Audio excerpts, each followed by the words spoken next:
अल्हम्दुलिल्लाह आज बीआरएस के तमाम सीनियर कायदीन दरगाह यूसुफैन रामपल्ली पर वाक़ है, जहाँ पर शहंशाह दक्कन हज़रत सैयदना यूसुफैन और शरीफैन रहमतुल्लाह अलैह यहाँ पर हाजिर फरमा है, क्योंकि यहाँ का मकसद,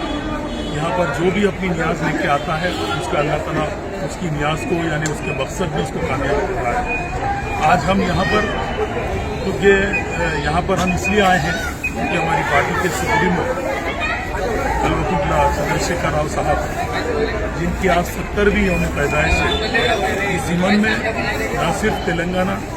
बल्कि मुल्क के दीगर मुकामात पर भी बड़े पैमाने पर इसको सेलिब्रेट किया जा रहा है। न सिर्फ मुल्क